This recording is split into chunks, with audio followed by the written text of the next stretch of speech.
Welcome to part three of my three-part series of talks that I title Why Liberals and Conservatives Don't Understand Each Other. These are PowerPoint presentations that obviously I'm narrating over the top of. If you haven't seen part one or part two, I obviously would recommend them, but actually this part three can be seen as a standalone because I'm only going to refer back to what we talked about in part one and part two, just briefly a couple times. I do need to repeat some caveats that I offered on each of these three talks, which is that my intention is to talk frankly about what each side of our political divide believes. It's not my intention to take a centrist position and try to offer a middle ground perspective. At times I will be channeling conservatives, and at other times I will be channeling liberals. This session is not about whether Donald Trump should or should not have been elected president. We will talk about Trump in this session, but it's going to be in the context of what support for him reveals about America's political divide. In today's session, we're going to talk about why Republicans actually think Democrats are a threat to our nation, and why Democrats likewise think Republicans are a threat to our nation. At some points of view that I channel will be controversial, probably deviating from political correctness. But like I've said in my other two parts, my goal here is to promote understanding. It doesn't require agreement. One more admission before we proceed. My attempt to be fair to both sides actually does have a limit. The one factor that I'm not really personally willing to absolve from blame for our slide into political dysfunction is the Republican Congress. I'll be getting into more detail about that obviously later in this session, but I just wanted to offer that forewarning about how balanced I'm going to be. I'm going to be saying good and bad things about each side, but not completely unbiased when it's all said and done. So, a brief preview of what we're going to talk about in part three. We're going to talk about why politics in the United States has become so toxic. We're going to be referencing ideas that I got from the book Identity Crisis. And then we're going to talk about how maybe we can have constructive conversations about politics. And there were insights in this book called The Political Brain by Drew Weston that I found particularly useful. But before we actually get into talking about like the 2016 election, I want to just pull in some insights from three other books that fill in some of the gaps of our understanding and give us a more holistic picture of politics in the United States. So the first is from this book called Political Tribes by Amy Chow, and she has some observations about tribal group dynamics. The first point that I want to pull from that book is that there is a human need for belonging and security, and that leads to self-selecting into tribes. This is very natural. The key is how large of a circle do people draw around us versus them. And when these groups, these tribes feel threatened, they close ranks, they become more insular, they become more defensive, more primitive, more us versus them. When a political tribe is uncontestably dominant, it can persecute with immunity, but it can also be more generous. Today, no group in America feels comfortably dominant, which is part of the reason that we've closed ranks. Another book that has some insights that I think are relevant to the current situation is this book, Private Truths, Public Lives by Timur Kuran. He has some observations about something he calls preference falsification, where he says due to peer pressure, people will sometimes hide their true opinions. if the debate is muted due to preference falsification, the strengths and the weaknesses of policies are no longer understood. So majority opinion solidifies, but if the people were forced or intimidated into holding certain opinions, broad latent support for different opinions can express itself rather suddenly and powerfully given the right trigger at the right time. Another book with some insights that I think are useful for the current political situation is The Once and Future Liberal by Mark Lila.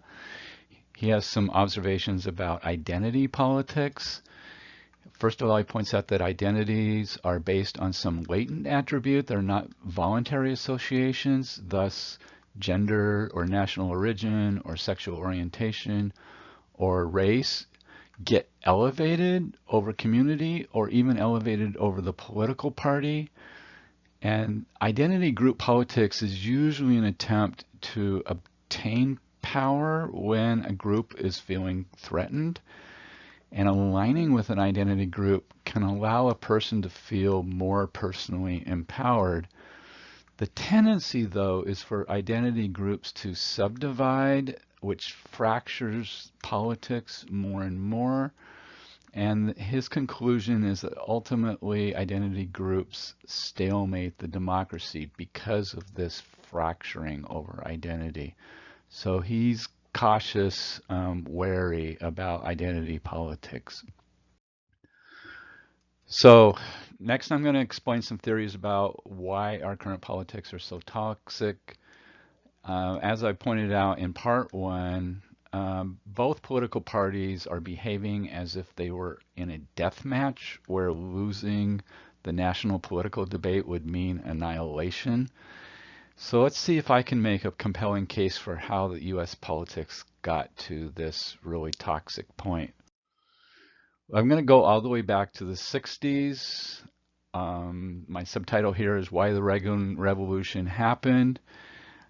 In the 60s, there was big changes in American society. It was a time of great social upheaval. I would imagine that conservatives were feeling like they were feeling an existential threat back in the 60s. The conservatives probably thought that they were seeing the true colors of liberals on display and have remained wary ever since of what unfettered liberalism might lead to. Then in the late 70s, there were some new developments that convinced people that our trajectory was unsustainable, particularly from an economic standpoint. There was high inflation, there was high government deficits, a lot of economic anxiety from globalization. This is when, Japan and Korea were really ramping up. Crime was a big concern, drug abuse was a big concern. And so there was actually sort of a tension in the United States that then got broke with the election of Ronald Reagan into the presidency in 1980. So Reagan took over, and I think that part of the reason for that switch was actually captured by that lament that he offered where he said government is not the solution to our problem, government is the problem. I think that struck a chord with many people. I also believe that the Reagan Revolution was partly a kind of a take back our country movement. The 60s, I think, were dominated by the liberal, liberal narrative. And the 70s, even though things cooled down, I think that they blamed a lot of the economic stress on just the continued advance of the liberal point of view, the liberal agenda. And so I think that this was a kind of a backlash movement with Reagan. Then we get up to the 90s, and the Reagan Revolution is put on pause as Bill Clinton won the presidency. But I think we need to acknowledge that he only got 43% of the popular vote because of the big influence of having the third party candidate, Ross Perot, in the race, kind of split up the vote. So you can't really conclude that there was now a flip back to support for the liberal agenda. Clinton's victory might have actually been sort of an accident of history. So 2 years later, Newt Gingrich, with his contract with America, led a Republican takeover of the House of Representatives, and this really changed the dynamic. And probably, I think, is the origin story for the conflict between the two parties, because Gingrich brought this strategy of obstructionism into the national politics, into Congress, where they didn't have all the power, but they had enough power to deny Clinton victories on anything. And they used that very wantonly. And I think it really pushed Clinton to the center. This was kind of a new phenomenon. And I think that he felt like if there's any hope of getting anything done, that he needed to be muting his politics. Now I want to skip forward into the 2000s, and I want to start building a case for how the political divide went from a disagreement about policy to really true loathing and disaffection between the two sides. It's really ramped up. And some of these insights came from a very recent Frontline special called America's Great Divide that reminded us of all the different social currents and political currents that happened during Obama's rule. I'm going to go back a little bit before Obama got into office and say that while I think Gingrich sort of started the war, the next ramp up in this battle between the left and the right is over this thing that's called the Hassett Rule. Some people call it the majority of the majority, where if the Republicans have control over the House of Representatives, they won't even allow a bill to be voted on the floor of the House unless a majority of the Republicans agree with it. So this is really leveraging their majority position and not allowing anything to get voted on that might have bipartisan support.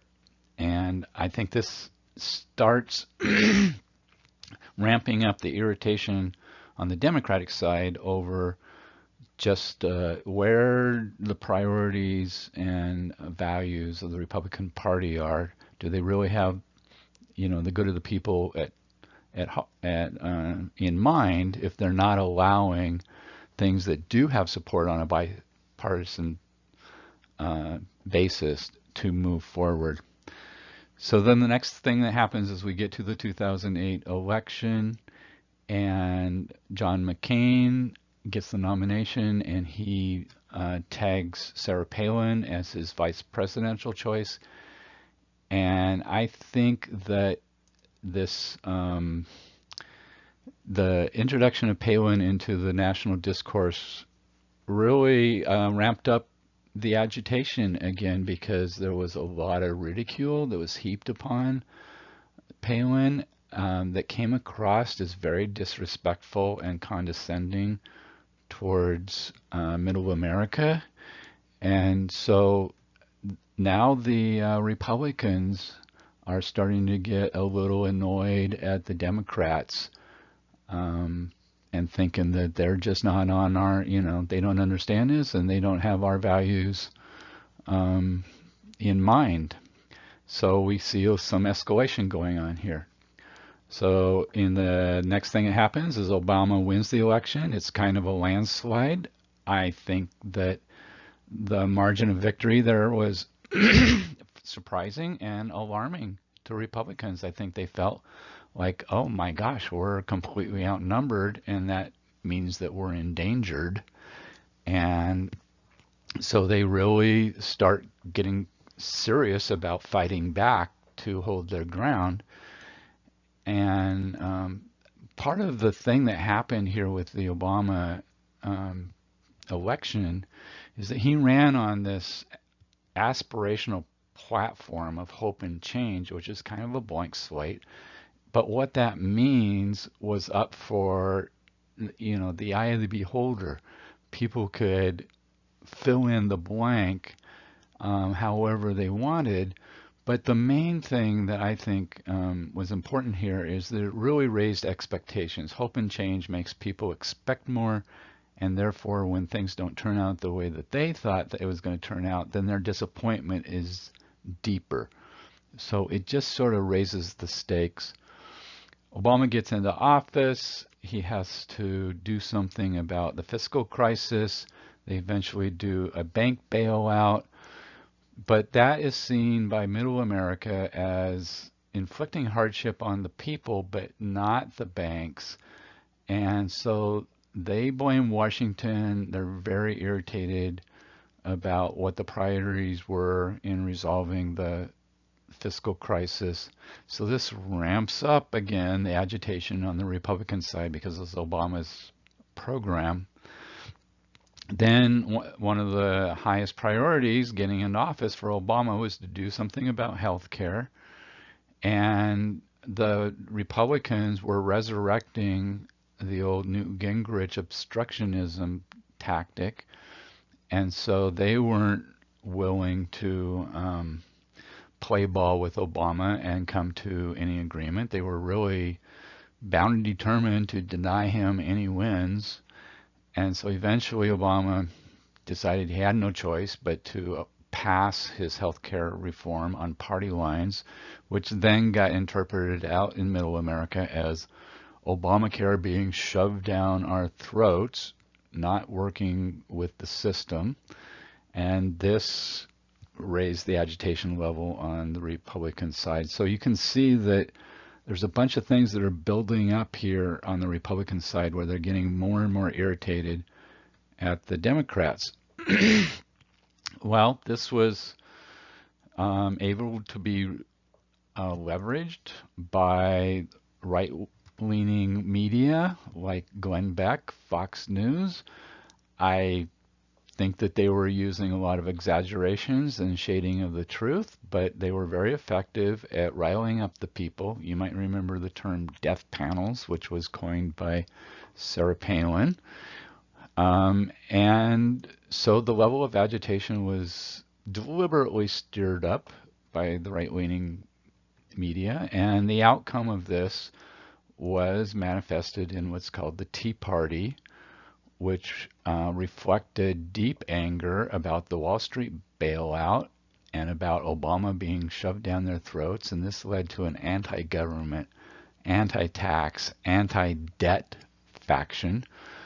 And the Republicans rode that dissatisfaction, a wave of dissatisfaction, into winning back the House of Representatives. So they finally had control over one of the branches of government, and so they immediately started flexing that new muscle, and particularly the very purist ideology of the Tea Party, to make a big deal about raising the national debt. This hadn't been an issue before. It seemed like an automatic thing, but they decided, let's have a war about this. And so I think that this raises the concern and agitation on the Democratic side because it seems really pretty unreasonable. The debt limit is really it's an effect. It's not a cause of anything.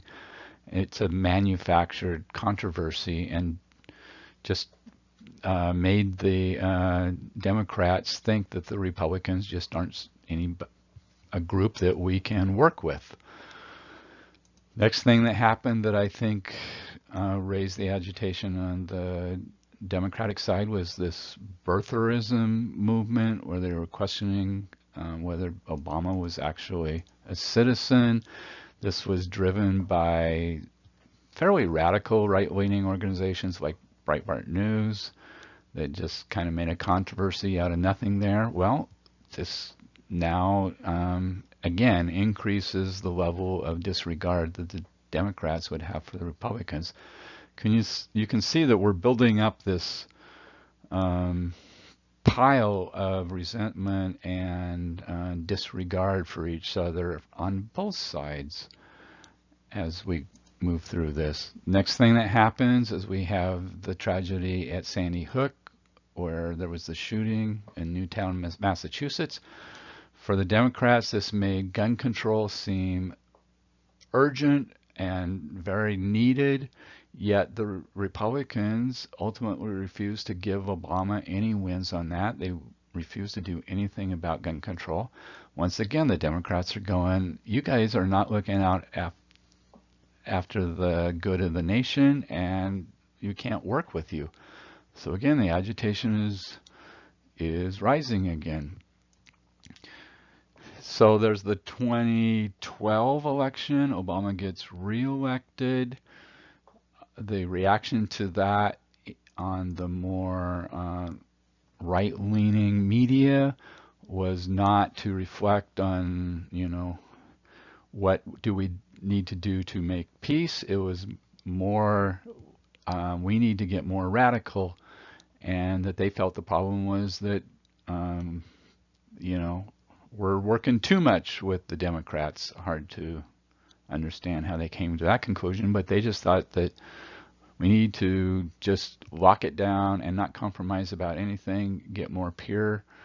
And the way they demonstrated this was by going after Eric Cantor, who was a mover and a shaker in the Congress. In the primary for the 2014 election, they put a lot of money behind the challenger in the primary, and they managed to beat him in the primary. This, I think, might be where you got that phrase, primarying. And the lesson was understood loud and clear by the Republicans in Congress. Do not compromise, or we will de-elect you in the next election. So it just made the Republicans less willing to work with the Democrats and increased the loggerheads that the two sides were after. I think the next thing that happens that has salience is the Black Lives Matter, where in the response to the shooting of Michael Brown in Ferguson, Missouri, the Black Lives Matter movement ratcheted up tensions, and I think that this was seen on the conservative side as an overreaction, just a misplacement of the analysis of what went wrong there and what needed to be done. And so why I think this is salient is I think it builds into this case where the Republicans could think that, the Democrats, they're just kind of driving off the road here, that where they're really headed is very contrary to what they think is the right direction for the country. So it's raising the disregard of the Republicans towards the Democrats.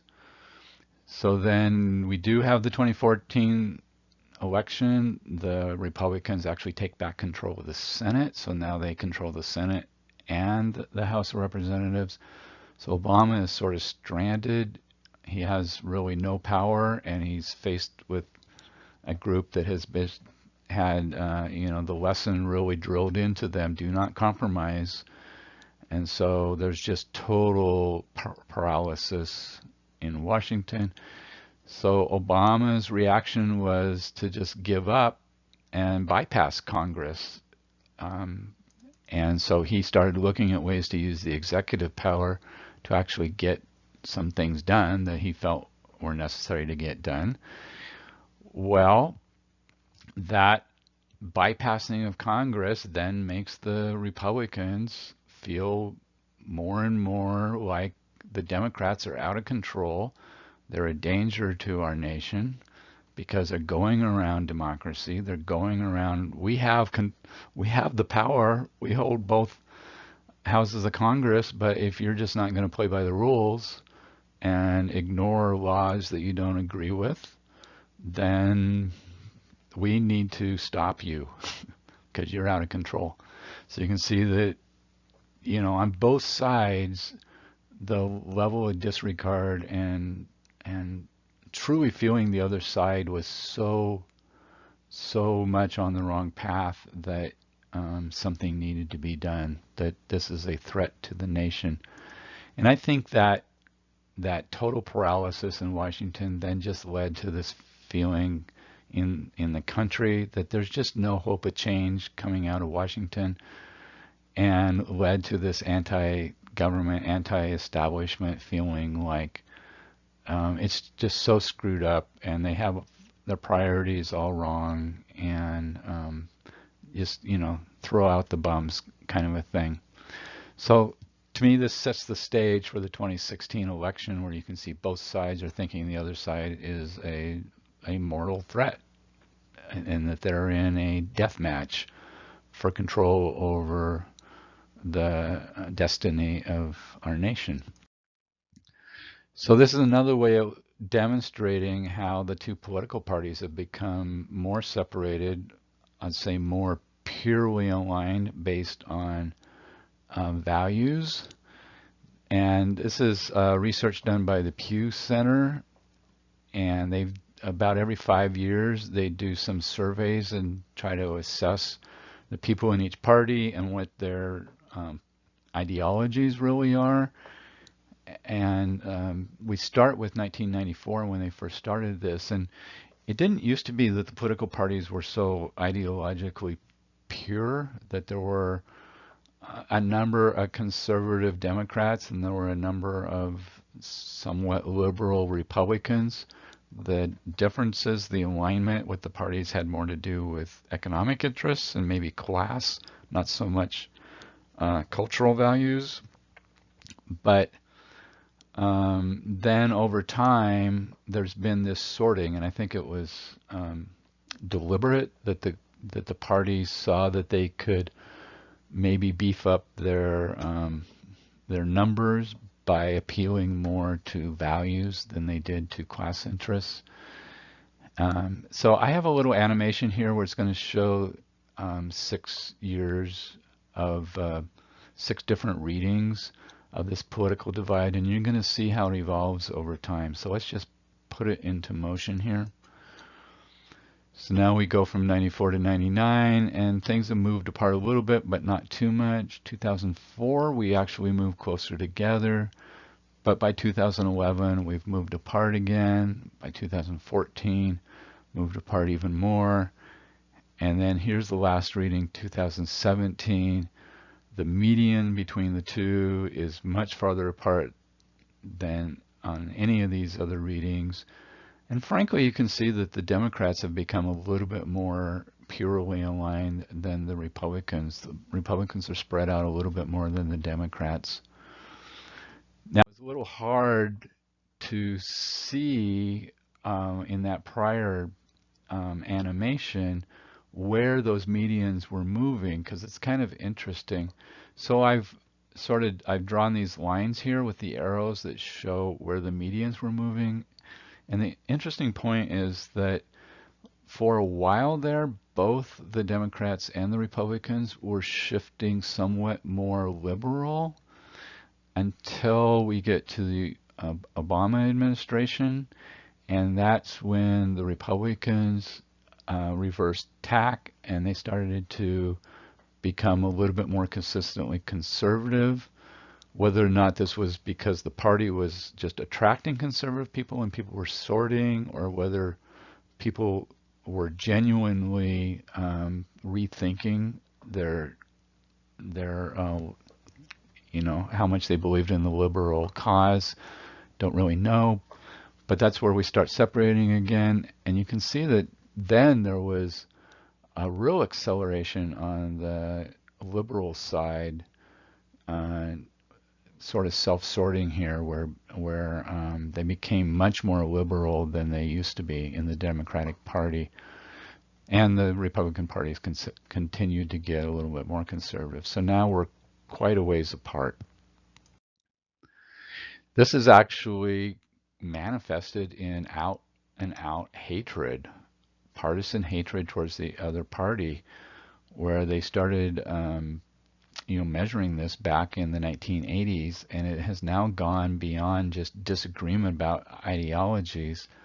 It's truly despise the other side. You can see here that there was just a sort of an unchanging level of hatred for a couple decades there, the 80s and 90s.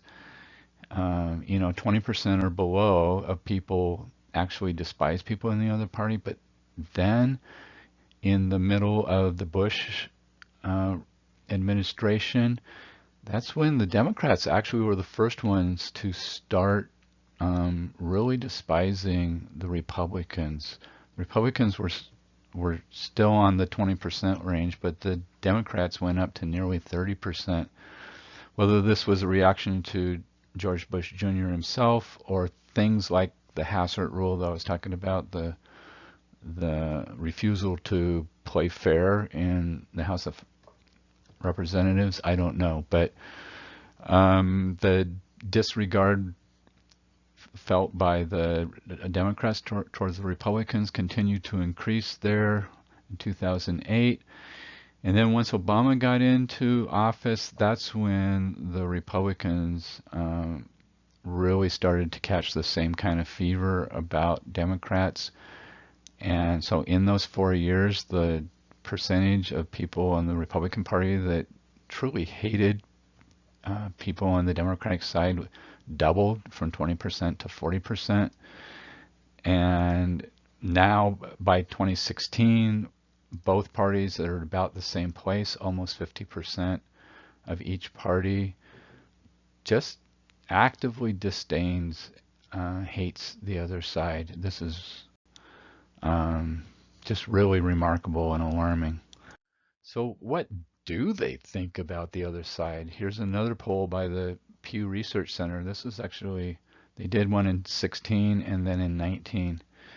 And so they're asking people, do you think people in the other party are a lot or somewhat more fill in the blank as compared with other Americans? So like they say, do you think that they're more closed-minded?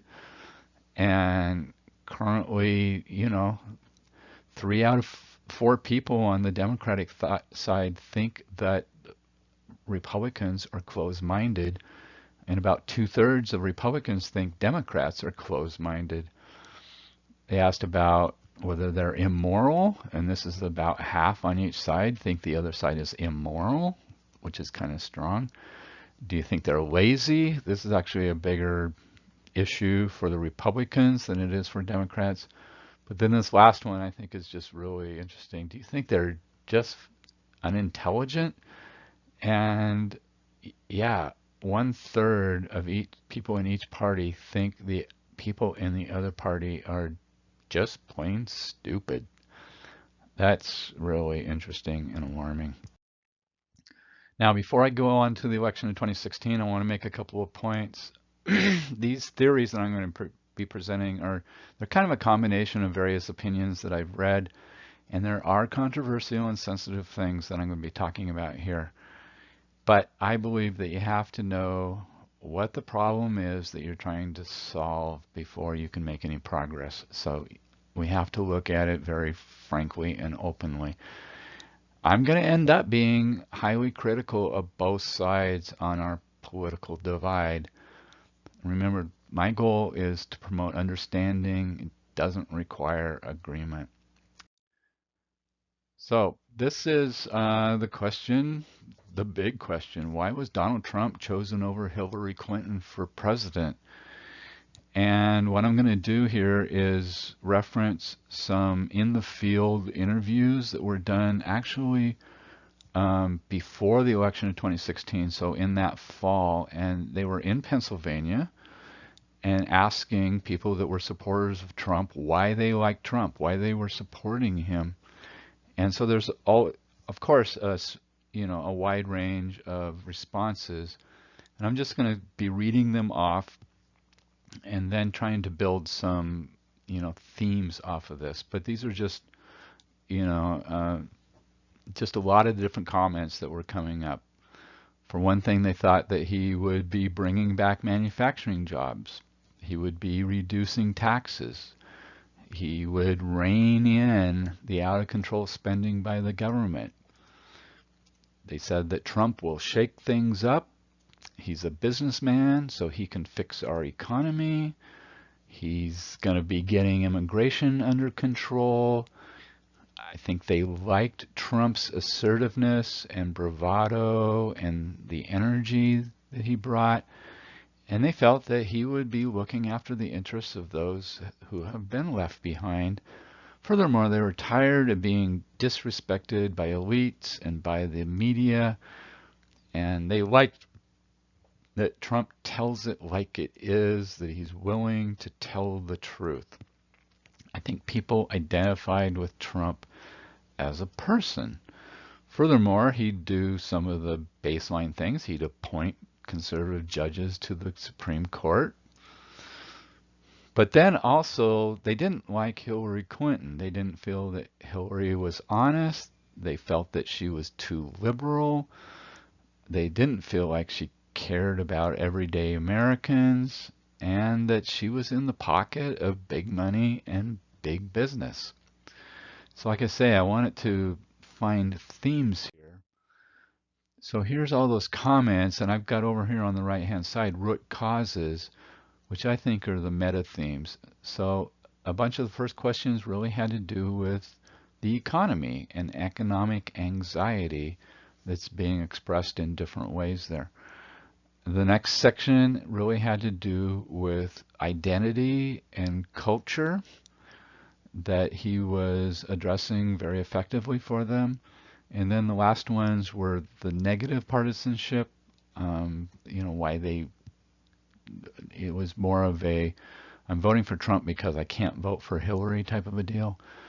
So I think these are acknowledged by the pundits as the three major root causes of Trump winning. And so actually, I think it's a lot more interesting to ask, why was Donald Trump the Republican choice for president? Yes, it's important to understand why Trump beat Hillary, but it's far more interesting to try to understand why Trump beat the other 16 people running against him for the Republican nomination. There's a lot of great insights from this book called Identity Crisis. So we need a theory that there were three very viable contenders that hung around for a long time: Ted Cruz, Marco Rubio, John Kasich. They all had better credentials than Trump, and they all would have done the bidding of the Republican-dominated Congress to lower taxes, appoint conservative judges, roll back regulations, maybe repeal Obamacare. So from the insights of that book, Identity Crisis, I see a perfect storm of factors that opened the way for Trump in the nomination process. First of all, he quickly established himself as the consequential candidate. This is the problem when there's 17 candidates. You have to stick out. Well, he leveraged his celebrity name familiarity, and he got a lot of media attention. So this made him matter. And then he just took all the oxygen out of the media air with all the attention on his controversial behavior. His belief is all publicity is good publicity. But the main thing here is none of the other 16 people could get into the news, whether for good or for bad. And so, like I said, there's no more oxygen in the media air. He took it all out. He also dominated debate attention with his outlandish statements and his, I'll say, shameless attacks on opponents. But he also staked out some really unique positions on many issues that separated himself from a policy standpoint from the other 16 candidates. For one, he was promising to magically bring back jobs from overseas, which was attacking the elite consensus about international trade. He was promising to magically eliminate the national debt. That's quite a quite a magic act. He was strongly anti-immigration, which I say hits the quadfecta of economic anxiety, cultural anxiety, anxiety about crime, and anxiety about terrorism. He was more extreme than any other candidate on cultural issues. He was really anti-politically correct. So if this was appealing to you, he stood out. And then with the Make America Great Again, part of the implication there is a promise to reinforce the primacy of the white Anglo-Saxon Christian hegemony over American institutions. Furthermore, by not promising to balance the budget by cutting popular social programs like Social Security or Medicare or education, he was staying in the game for a lot of the centrist voters because he's not an ideological conservative, particularly on economic issues and budget issues. So, and that's kind of unusual for the Republican orthodoxy. Also, his lack of a resume was a plus for many voters. He ran as the ultimate outsider, promising to shake things up and to quote unquote clear out the swamp. People extrapolated his apparent success in business to anticipate that he could run America successfully. Oddly, some voters interpreted his multiple business bankruptcies as a sign that he could rescue the U.S. from fiscal peril, like he has experience with almost going bankrupt. That's an odd logic tie. Paradoxically, the anti-elite sentiment made it so that the media and the elites who did not like him actually made his supporters like him more. That's like a no-win thing if you want to influence their opinion. Ironically, Trump's lack of a polished speaking style actually resonated with a lot of people. He seemed to talk more like normal people talk and not like elites talk. So this resonated with them. Then, rival candidates just did not take Trump seriously, so they attacked each other more than they attacked him. And the Republican establishment couldn't agree on a preferred candidate to steer support to. The most viable challenger, who was Ted Cruz, was even more disliked by the Republican elites, so they were reluctant to open the door to Cruz by piling on Trump. And then the media, particularly the centrist and left media, they're uncomfortable directly rebutting Trump's rhetoric, which they were leaving that to, debate in the political arena, except the rebutting of the rhetoric wasn't happening because nobody was taking him seriously and nobody could figure out who they would prefer in his stead. So he sort of got a free pass because people just didn't think you needed to take him down. Then there's the thing where the media covers the campaign like a horse race, where all you have to do is exceed expectations, and that's newsworthy. And being newsworthy actually validates your presence. If you're in the news, that means you matter. But you don't have to be the front runner. You just have to be doing better than other people think. And so this fit the progression for Trump very well. So I want to consolidate some of those prior points and get it a little clearer here, that I think these are the most important practical factors that favored Trump in the nomination. First of all, he dominated attention. Second of all, voters thought that he could disrupt the political status quo in Washington, D.C. He said he would bring back jobs. He said he would keep America safe. And he was demonstrating a willingness to fight a culture war with the gloves off. So I think all of those really appealed to a lot of people. But as I talked about in part 1 and part 2 of this series, reason doesn't isn't the be-all and end-all of how these decisions are made. That a lot of our political opinions and a lot of our decisions are actually made more intuitively or from kind of an emotional standpoint. And this was this analogy of the elephant representing a metaphor for intuition and emotion, and a rider being reason just on the big elephant, but rider, the reason is not in control, the elephant's in control. So even though I just spent 2 or 3 slides giving you reasons why they would vote for Donald Trump, I need to talk about why the elephant would prefer Donald Trump. Why would intuition and emotion prefer Donald Trump? Well, number one, he projected strength and confidence and courage, and I think those are appealing to the intuition. He demonstrated dominance and aggression. He's an alpha male. Again, this appeals to the elephant.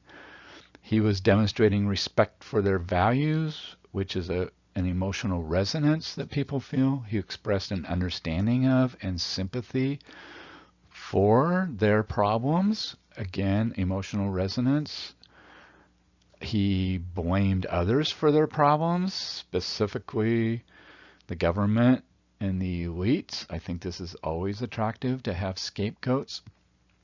He talked and acted like normal people, or let's say how normal people might want to talk, because of this, no filter on his mouth. He'd say anything that was on his mind. I think that's kind of subliminally attractive to some people. And then he expressed a deep disdain for the elite, who a lot of people think look down their noses at normal people. So all of these are attractive on an intuitive, emotional level, not just from a reasoned, logical level. So basically, people could identify with the kind of person Trump appeared to be. He was like them, and this appealed to them. It wasn't until Trump won the general election that pundits took Trump supporters seriously. And at first, after the election, the diagnosis was that the economic anxiety and the negative partisanship, not Hillary, were the driving force behind his appeal. But then, as people studied this a little more, experts were realizing that that third factor was pretty important, the identity factor, or some of them call it the status concerns. And some experts actually think that was the most important factor, that you can't explain enough of the Trump phenomenon just by talking about the economic anxiety or the not Hillary, that these identity concerns were really a big deal in the election. So now we are, that was the nomination piece of it, but now he is the Republican nominee, so he's going up against Hillary Clinton. So we need to look for explanations of why Trump beat Clinton. Well, the first thing I want to point out is that maybe it was kind of inevitable. It was the Republicans' turn. We have a history in this country of just flip-flopping between the two parties for the presidency. President gets in as an incumbent, he wins re-election for a second term, but then after the end of the second term, we go back to the other side. We're just really flip-floppy that way. Well, it was the Republicans' turn because Barack Obama had been in there for 4 years. So maybe almost any Democrat would have lost in the same circumstance. But Hillary has been judged to have run a fairly ineffective campaign, and she had high negatives with many voters. First of all, Hillary was focusing on maximizing appeal to progressives instead of moving to the center. I think the thought was, really get the base energized so you get turnout. But instead, she lost those independent center voters so maybe it wasn't a good calculation. She also chose to run against Trump's character. It's low-hanging fruit, seems like exactly the place to go, but the problem was that concerns about her own character kind of canceled out that differentiator. It ended up being, yeah, well, they both lie, for instance. And so, particularly on that issue of honesty, um, somehow they were both seen as being dishonest and untrustworthy in about the same amount. And so this just kind of canceled itself out. She couldn't really get a differentiator out of that.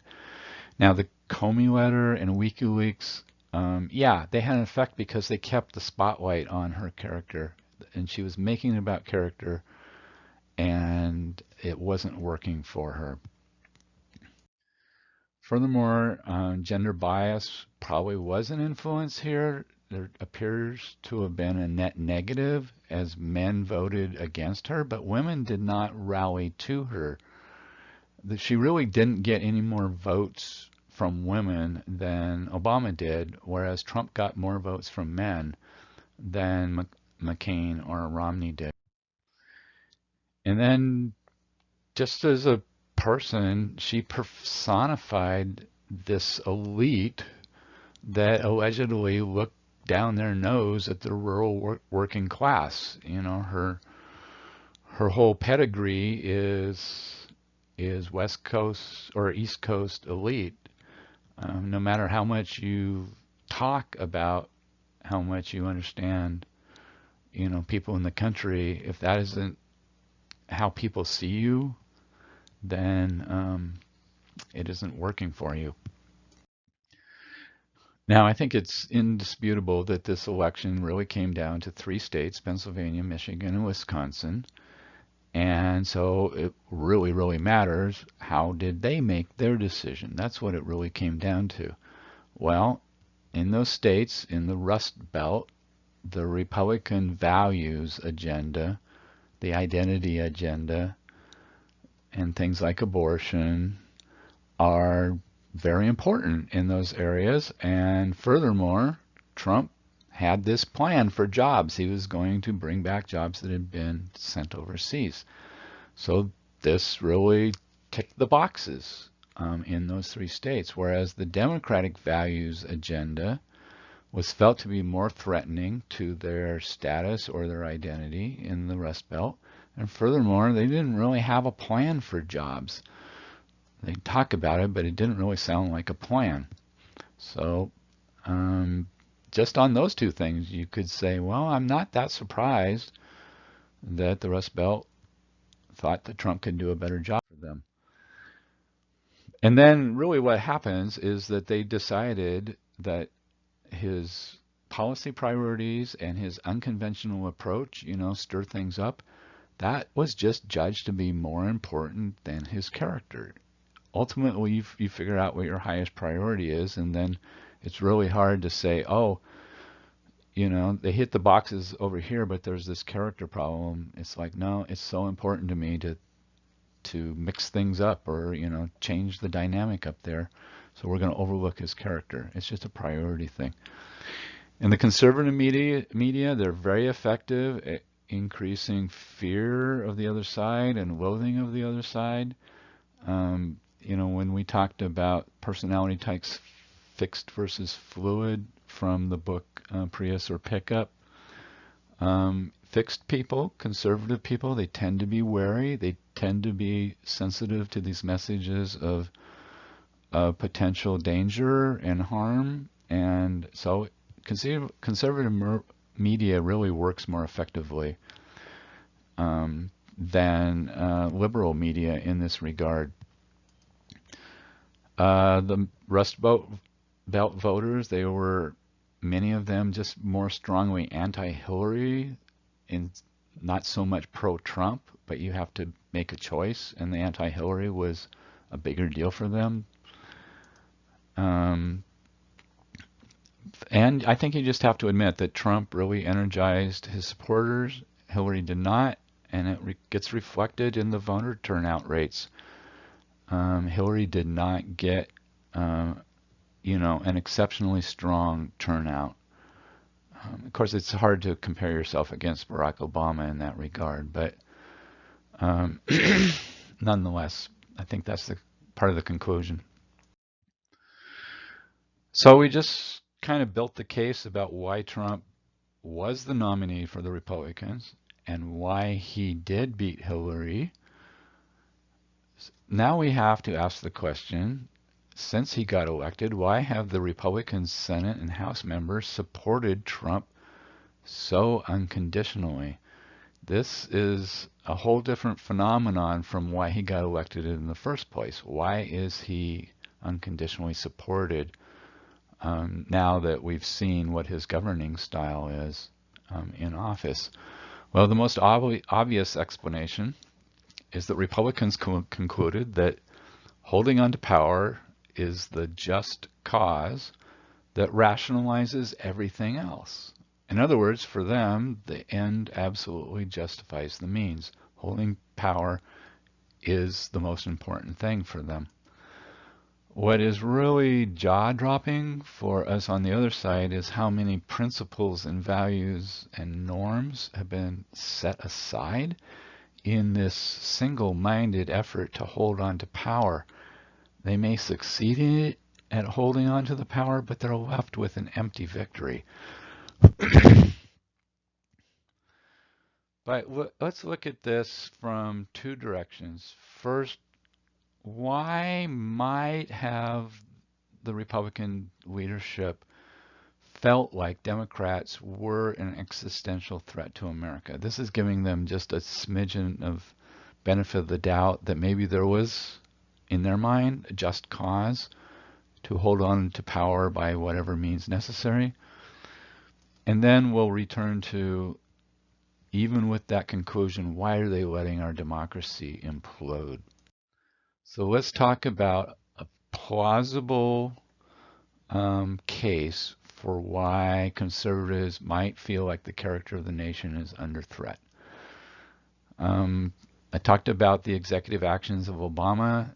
The choice of Obama's administration to not challenge sanctuary cities could be seen as an undemocratic and illegal override of the national will. You can't just refuse to enforce laws that you disagree with. That's undemocratic. That's anarchy. So you could say that the character of the nation is under threat if that's how you're going to govern. Similarly, the choice of Obama's administration to defer action on childhood arrivals, DACA, that can be seen by conservatives as rewarding lawbreaking via the illegal immigration by the parents. And it's another choice to just not enforce laws you disagree with. Furthermore, the framing of the left of criminal justice as mass incarceration, which is a very effective framing technique, can nonetheless be interpreted by the conservatives as elevating the concern for the rule breakers over the concern for the victims. So you could see it on the conservative side, they think your priorities are wrong and that that's a threat to the character of the nation. And there's some more here. The devolution of the Democratic Party into identity politics, where every conceivable type of minority endeavors to elevate their group's importance, that has the potential to fracture society into hundreds of small islands of us with a corresponding enlargement of the concept of not us. So this doesn't look like a very good direction for the country to go in. And so I could see that if you were doing your pro-con from the conservative side, you're like, the character of the nation is under threat if that's where you're headed. Then on the issue of Black Lives Matter, only 19% of the fixed people, which is pretty much the conservatives, approved of what Black Lives Matter was doing, while 61% of the fluid people, the more liberal people, supported that movement. the antagonism that Black Lives Matter exhibited towards police is really contrary to the conservative, strict father morality belief in respecting proper authority. This is a high priority on the conservative side, that there's a proper authority, and respecting proper authority is really important. And Black Lives Matter was absolutely throwing that into up into the air here. And you could see that how the conservatives could say this is a threat to the character of our nation. Furthermore, social conservatives are probably just a little uneasy with the pace of change vis-a-vis gay marriage and LGBT rights. The overall sense social conservatives are probably feeling like we're not driving the coach right now, that the liberals have the upper hand on social issues, and they're making changes. They're making changes quicker than we're comfortable with, and that might make them feel under threat. And then the other thing I want to talk about is college campuses. What's going on there? I think it's really Orwellian in many ways, and that frankly it should worry all of us. So I'm going to devote a whole slide to it. There's this really interesting book called The Coddling of the American Mind by Jonathan Haidt and Greg Lukianoff. And in that book, they give detailed examples of student-enforced intolerance for freedom of speech and freedom of expression on college campuses. And I'm going to simply say that this is excessive enforcement of political correctness. In the book, they express concern about these enforced norms of behavior that go to extreme lengths to shield students from emotional or psychological challenges and adversity.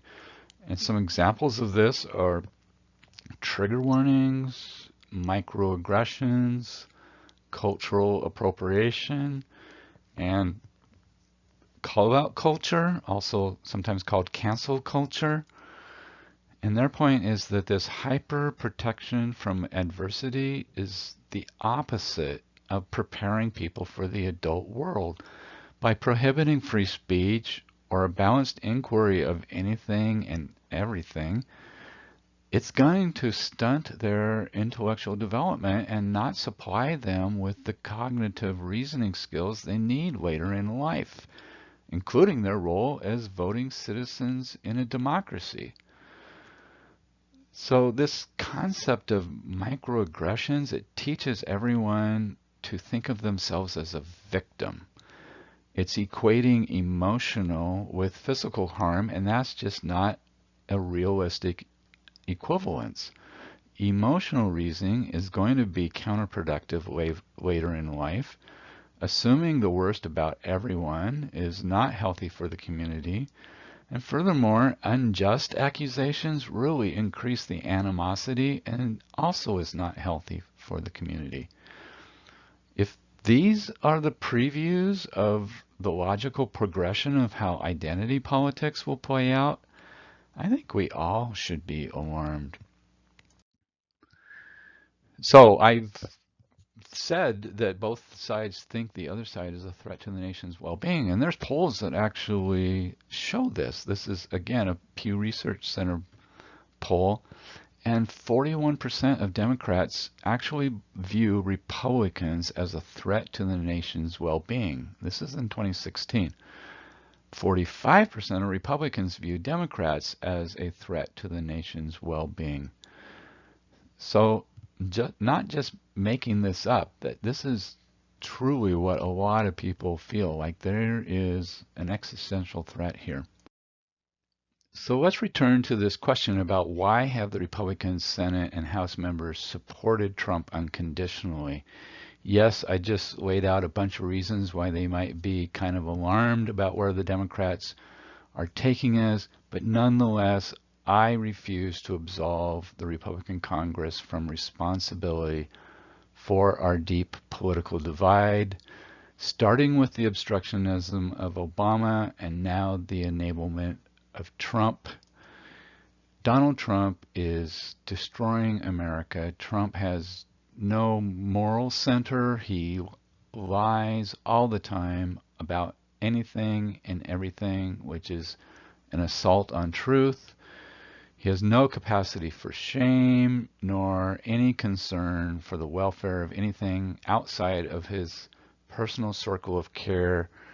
He willingly trashes any normal behavior he feels like. He intends to destroy the legitimacy of the press whenever it works against him. He intends to destroy the legitimacy of our institutions like the FBI and the CIA when they don't agree with him. He intends to destroy the legitimacy of the courts when they work against him, and destroy the legitimacy of Congress when it's working against him, and intends to convert all of our international relations into transactional relationships where short-term gain overrides the long-term strategy. He has no compunction about cashing in all of the U.S. goodwill and power chips immediately to make himself the most important force in the world. And I'm saying, yes, him personally, not the United States. Congress is supposed to be the check and balance on improper use of power by the president and call attention to the disregard of the norms that degrade our democracy. Not only has Congress abdicated these roles, but they offer vocal support for many of his distortions and lies and attacks on the legitimacy of American institutions. The pursuit and the maintenance of power cannot be the highest principle, where that end justifies any malignant action on the part of the president. This is the true existential danger to the country, not the fundamental ideologies of the two political parties, and I find this enablement to be inexcusable.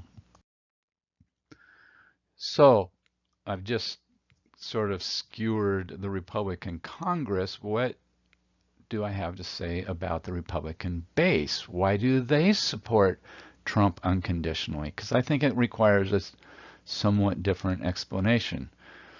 And this isn't going to be a real generous explanation, but it's an explanation nonetheless. You might remember that I've spent a considerable amount of time in part one and talking about how reason has really very little to do with our political opinions. Opinions are mostly about barely conscious assumptions about the world, and they're felt intuitively and emotionally. I think Trump supporters are just extremely reluctant to admit that they made a mistake by choosing Trump, and then now they're employing motivated reasoning to justify their original decision. I think it's an emotional thing. Furthermore, I believe it is now morphed into feelings of identity. I believe that when a Trump supporter hears people attack Trump, they feel that this is also an attack on them. They feel belittled and disrespected for supporting Trump, and that just makes them even more determined to support him. Now I'm really going to be channeling the liberal side here, the Democratic perspective. It's even less tolerant of the Republican rank and file than the explanation I just gave, but I think this is probably how the Democrats think about the supporters of Trump. From the Democratic perspective, both Trump and the Trump supporters, Congress and rank and file, are seen as threats to our country, and I think this is justifiable. Republican voters should also be very alarmed by the damage that Trump is doing to our country. Truth, norms, the press, institutions, courts, Congress, international security alliances, all of these are under siege. Republicans appear to have completely adopted the toxic philosophy that the end justifies the means. This is how totalitarian states come into being.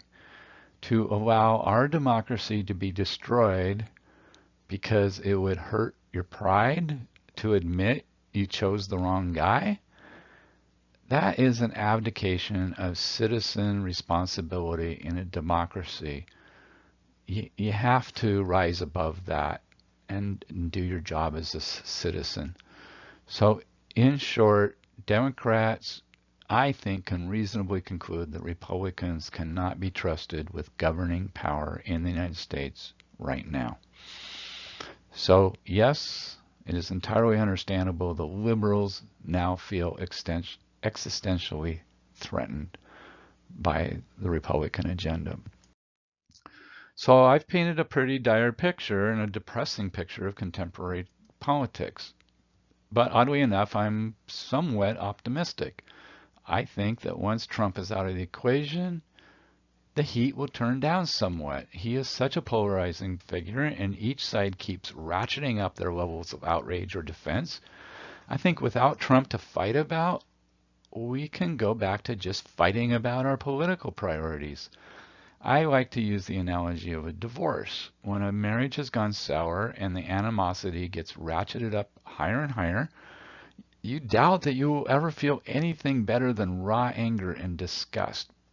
But once the divorce is granted and you no longer have to fight about every little thing, some grace emerges.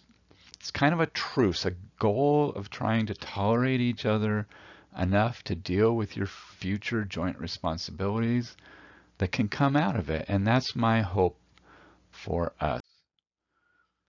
Before I talk about how to communicate more effectively and try to influence the other side, I want to acknowledge that there is a proven way to break down the barriers between people. It's just almost impossible these days in America. So I'm not going to spend a lot of time talking about it, but I just want to acknowledge that answer is personal exposure. This is how you break down barriers and how people change their mind is personal exposure. But there is an important caveat, which is proximity can actually make things worse if there's very little mingling. And I think that's a story for a lot of our problems with race relations. We are in proximity, but we're not mingled. When people are personally exposed to things or people that they distrust or consider to be bad, they often will see that all people have more in common than they have differences, and the differences are not the important part. It is believed that this is why gay marriage has been accepted quicker than almost any other significant social movement in recent times. Many people simply found out that they know gay people and that their sexual orientation had no bearing on whether they were good people or not. So gay people were no longer the quote-unquote other. I think most people can point to times when they changed their opinions about something once they were exposed to them. In this way, familiarity does not breed contempt. Unfamiliarity breeds contempt.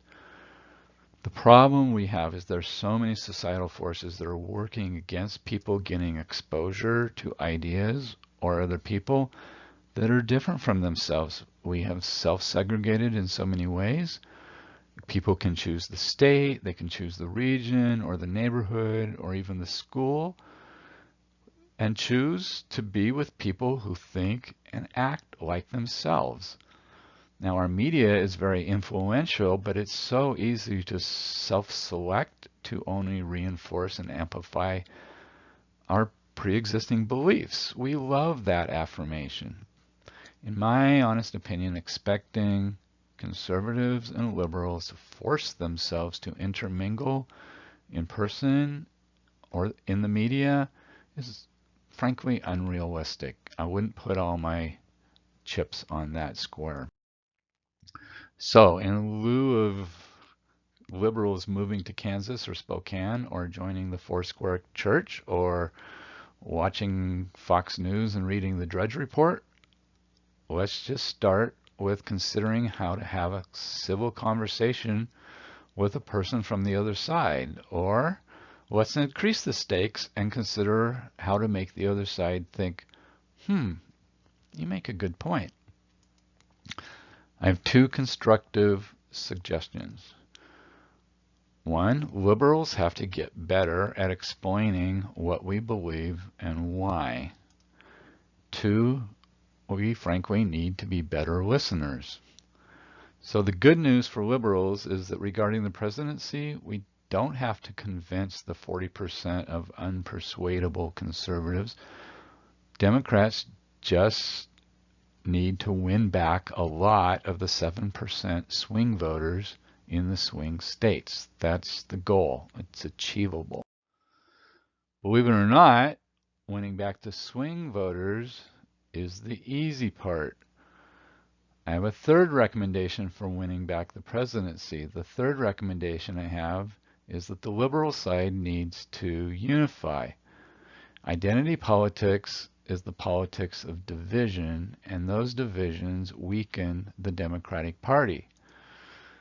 This feels like a rerun of what happened when the Tea Party asserted itself in the Republican Party in 2010. They finally had the power, but they couldn't do anything with it because too many Tea Partiers would not accept any compromise or any ideological variance.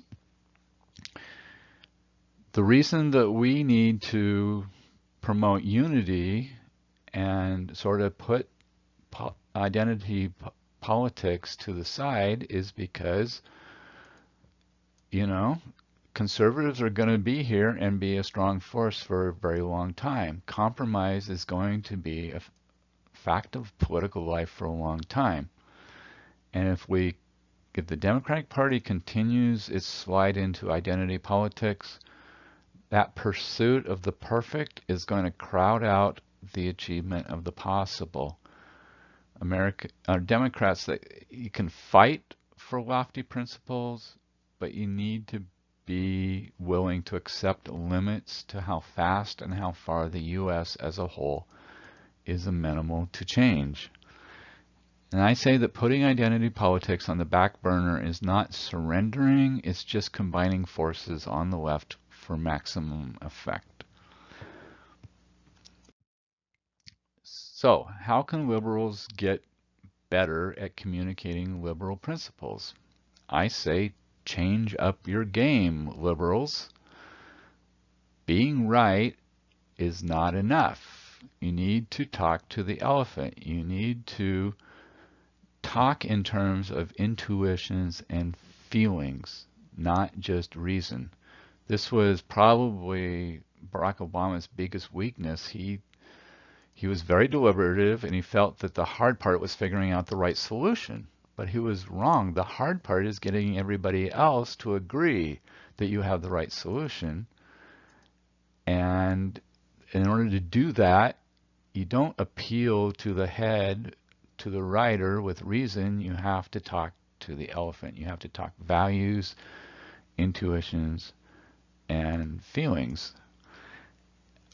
I say that insisting on rationality is actually irrational. Don't be afraid to appeal to emotion. My favorite example of this irrational attachment to rationality is thinking that you're going to win an argument by saying, "You are being so inconsistent." I just think this is a really impotent line of attack that the other side is just not going to find compelling at all, and it makes liberals feel so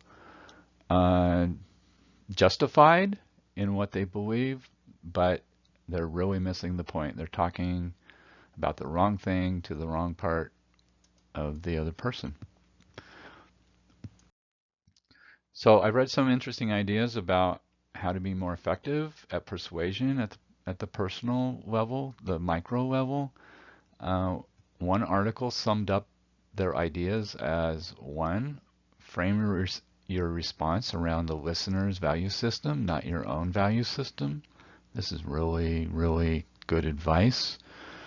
Number two, listen, ask leading questions, keep your ear open for commonalities to leverage, then let the listener discover the inconsistency on their own. It's kind of this, you know, just persuasion by leading the other person into a new point of view that they actually think they stumbled upon by themselves by just trying to explain themselves. I think it's pretty effective. There was another article that had a similar idea to option number one above, but had some other interesting ideas. So alternate number one was the same, reframe the issue around the listener's value system. Again, very good advice. Number two was to challenge the listener's value system. And this is in contrast to challenging their reasons. You have to get underneath the reasons. You have to get at the base assumptions of the philosophy and challenge those in order to be effective. Or explain your own opinions in terms of value systems. Don't argue facts, argue values to try to be effective. So I'm going to look at those suggestions in a little more detail in the next couple slides here. Here's an example of reframing your argument using the listener's values and worldview. So this is just a made-up example, like if we were debating estate taxes. So the conservative point of view is that people deserve to keep what they earn, and to punish people who are living the right way is counterproductive.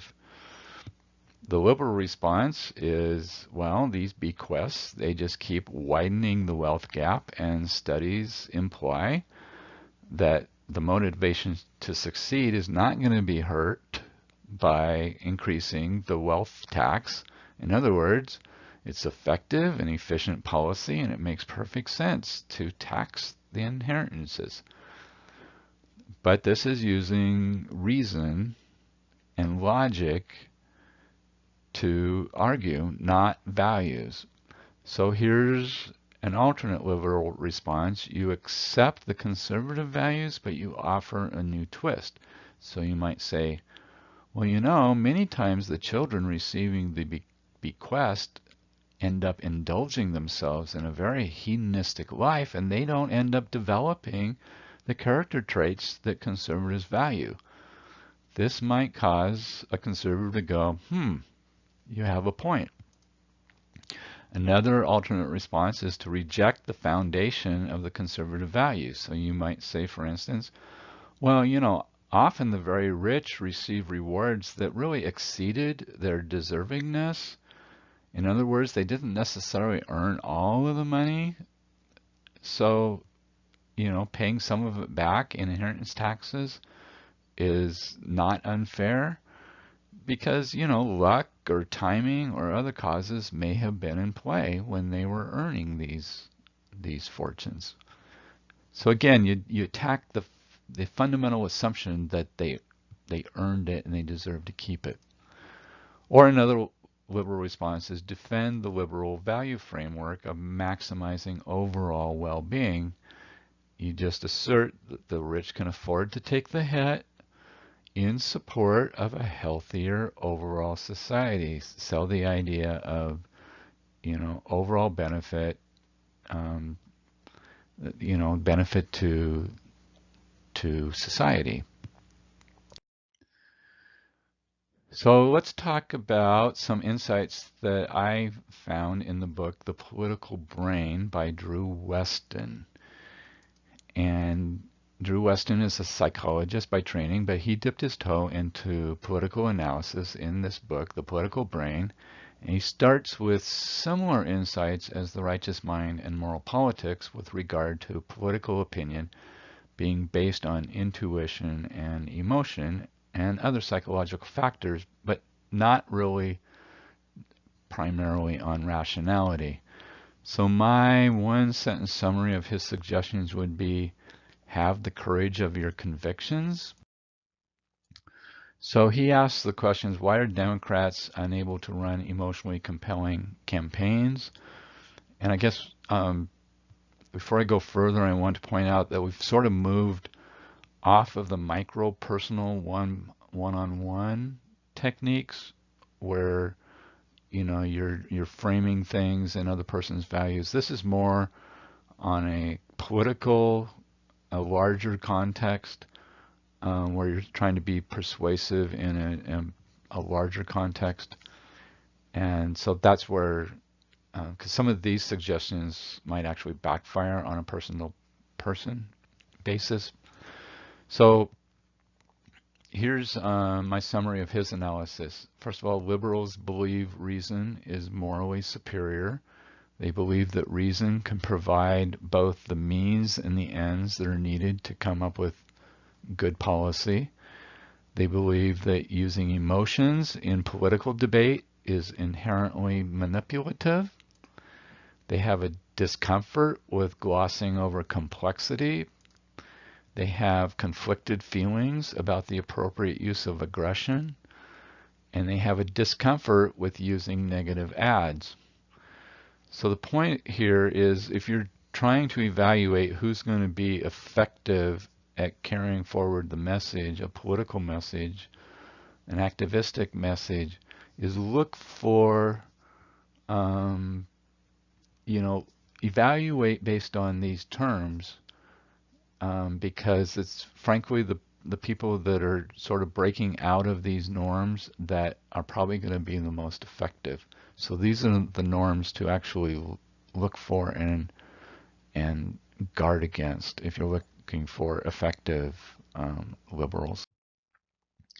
So he basically distills political persuasion down to three tactics.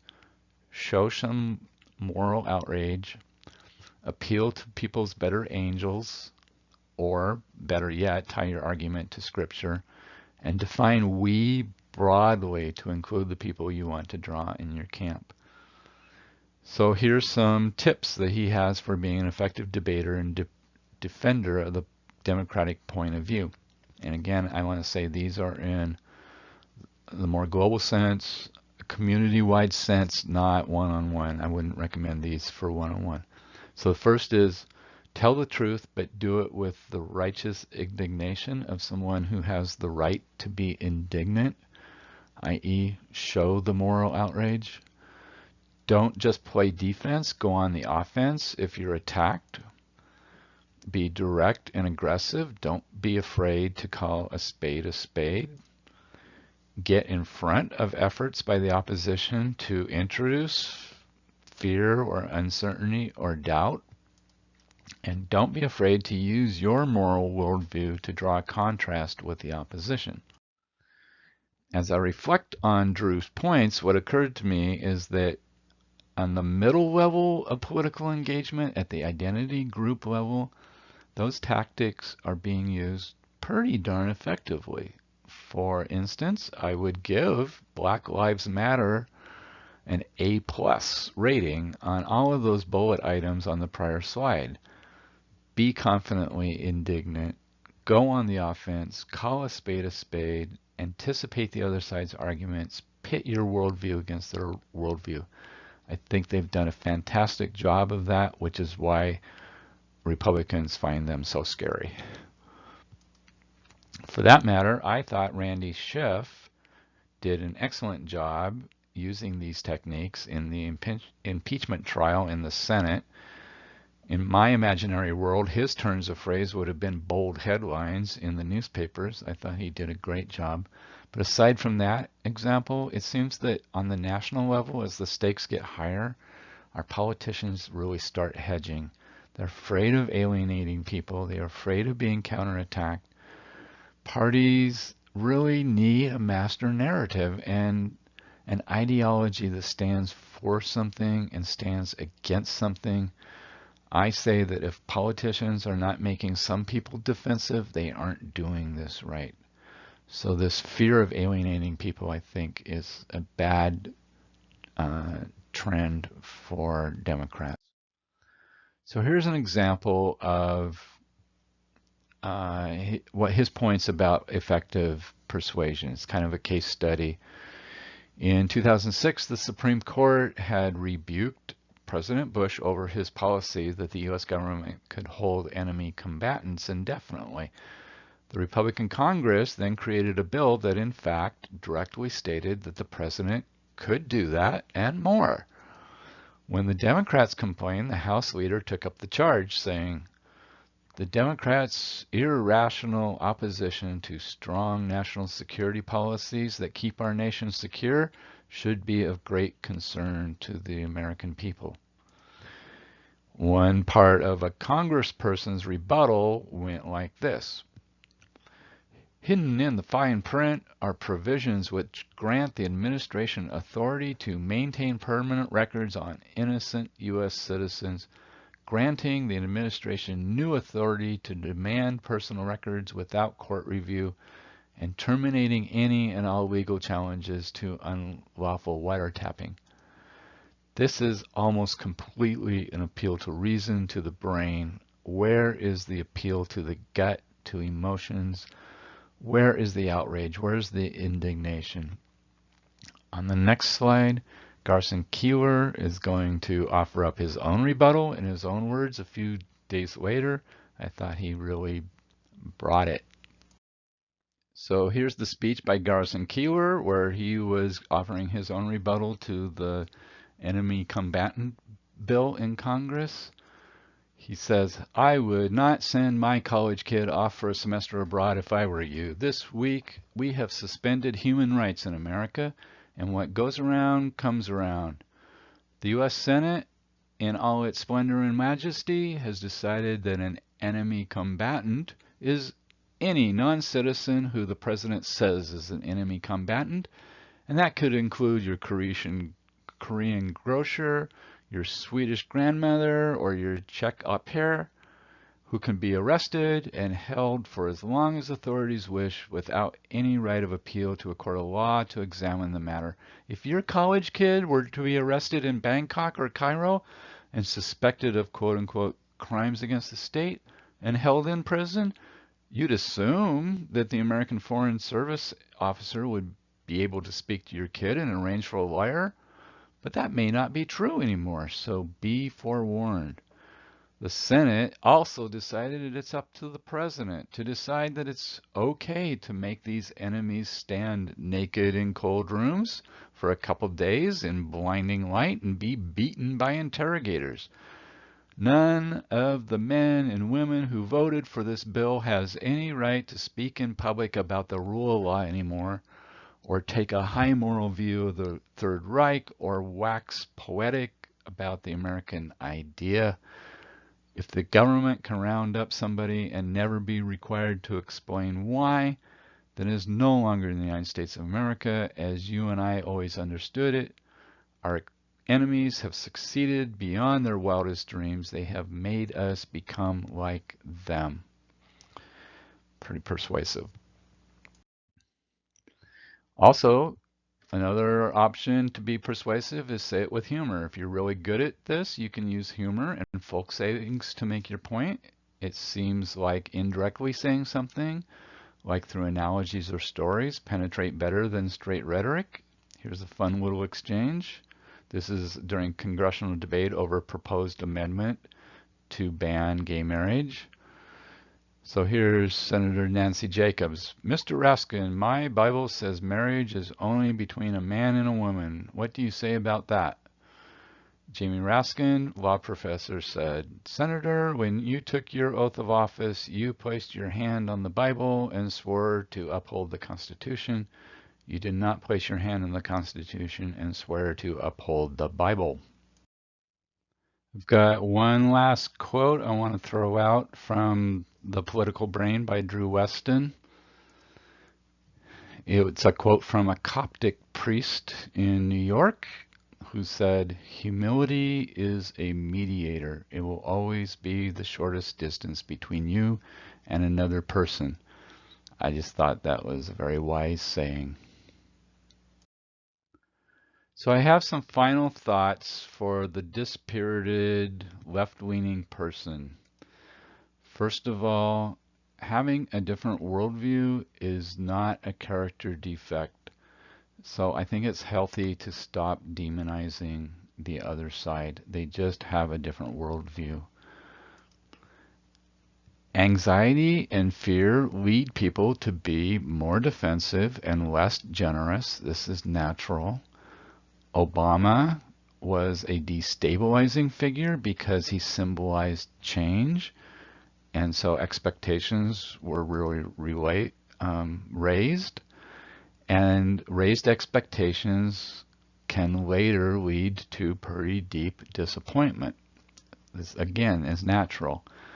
Furthermore, escalating conflict does not mean that most of the other people on the other side are bad people.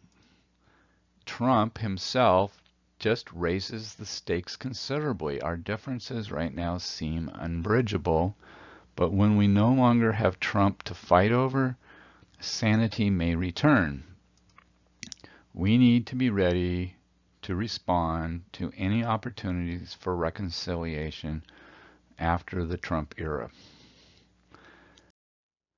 That is the end of this presentation and also the end of the three-part series that I called Why Liberals and Conservatives Don't Understand Each Other.